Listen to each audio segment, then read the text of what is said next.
எல்லோருக்கும் வணக்கம். எங்கள் ஊரில் புதுசாக ஒரு பாலம் கட்டியிருந்தாங்க. அங்கே பாலமே தேவையில்லை, இருந்தாலும் கட்டியிருந்தாங்க. பாலம் கட்டினது பிரச்சனை இல்லை. பாலத்தோட ரெண்டு பக்கமும், அதாவது ரோடு சைடில் பார்த்திங்கன்னா ரப்பிஷுக்கு பதிலாக அங்கே இருந்த மண்ணியை அள்ளி கொட்டியிருந்தாங்க. வெயில் காலம் இவ்வளோ நாள் இருந்ததுனால அது எந்த பிரச்சனையும் உண்டாக்கல. ஆனால் ஒரு நாள் மழை பெஞ்சவொடனே என்னாச்சு அப்படின்னா, அந்த வழியாக 200 சிமெண்ட் மூட்டையை ஏற்றிட்டு வந்த லாரி அப்படியே மாட்டிக்கிச்சிங்க. ஸோ பாலத்துக்கு முன்னாடி சைடு ஃப்ரண்ட் வீலும், பாலத்துக்கு பின்னாடி சைடு பார்த்திங்கன்னா பேக் வீலும் மாட்டிக்கிச்சு. அந்த பக்கம் ஃபுல்லாக ஒலையானதுனால வண்டியால் மூவ் ஆக முடியல. ஸோ அந்த வழியாக பார்த்திங்கன்னா வந்த எல்லா வண்டியும் அந்த சைடு ஓரமாக ஒதுங்கி போயிட்டு இருந்துச்சு. பட் லோடோட வந்த ஒரு டிராக்டரை லாரி டிரைவர் வர வேணான்னு சொன்னார்.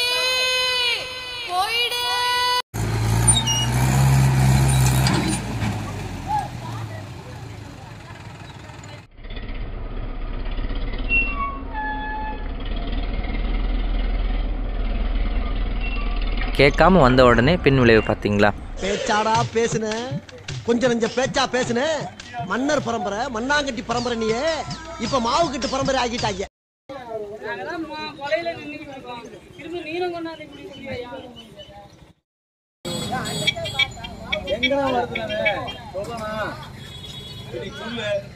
டிராக்டர் எந்த அளவுக்கு உள்ளே வாங்கியிருக்கு அப்படின்னு பாருங்கள். ஸோ அதுக்காக தான் சொல்கிறது ரபிஷ் பொண்ணு அப்படிங்கிறது.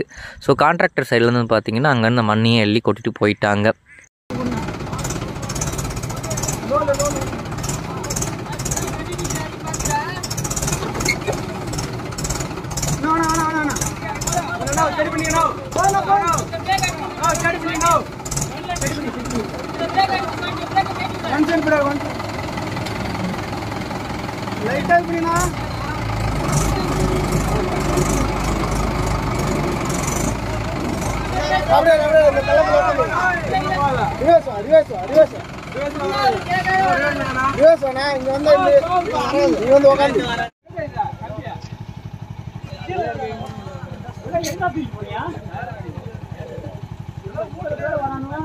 ஏய், இன்னும் கொஞ்சம் விட்டா வண்டியை கையில கட்டி தான் திருப்பி போகணும்.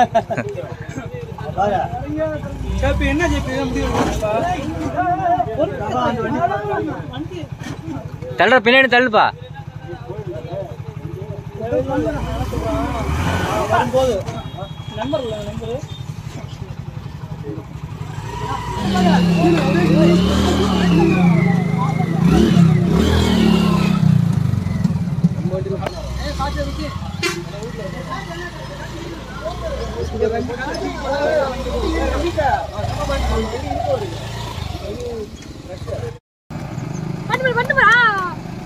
ஏன் கை தட்டு கம்முனு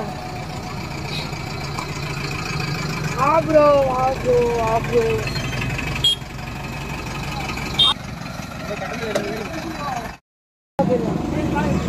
அந்த பிள்ளைங்க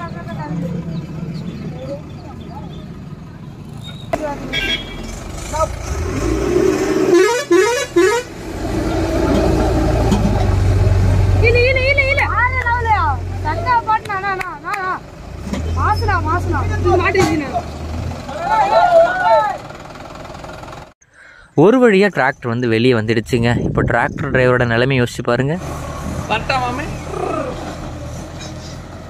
ஆனால் இன்னும் லாரி அப்படியே தான் மாட்டியிருக்கு. ஸோ லாரி எப்படி வெளியே எடுத்தாங்க அப்படிங்கிறத இன்னொரு வீடியோவில் நான் போடுறேன். இதிலேருந்து நான் என்ன சொல்கிறேன் அப்படின்னா, ஸோ ஒரு கான்ட்ராக்டர் ஒரு வேலையை எடுத்தாங்கன்னா அது கரெக்டாக முடிச்சிட்டாலே போதுமானது. ஸோ பாலம் முடிஞ்ச கையோடு பார்த்திங்கன்னா அங்கே ரபிஷ் கொட்டி. ஆனால் இவ்வளோ பெரிய பிரச்சனை வந்ததுக்கு அப்புறம் அன்றைக்கே பார்த்திங்கன்னா அங்கே ஃபுல்லாக அந்த ஒலையாக இருந்துச்சு இல்லையா, மண், அது எல்லாத்தையும் நோண்டிட்டு ஜல்லி கொட்டிட்டு போனாங்க. இதை முன்னாடியே பண்ணியிருந்தாங்கன்னா இவ்வளோ பெரிய சம்பவம் நடந்திருக்காது. கிட்டத்தட்ட அந்த லாரி டிரைவர் பார்த்திங்கன்னா காலையில் இருந்து மதியானம் 3 மணி வரைக்கும் அங்கேயே தாங்க இருந்தார். அவர் வெளியூர்க்காரர், ரொம்பவே கஷ்டப்பட்டார். பட் அவர் பார்த்திங்கன்னா அவருக்காக கூட வேலை செஞ்ச எல்லாருக்குமே சாப்பாடு எல்லாமே வாங்கி கொடுத்து எல்லாம் பார்த்துக்கிட்டாரு. அவருடைய கஷ்டங்கிறது அங்கே இருந்தால் தாங்க தெரியும்.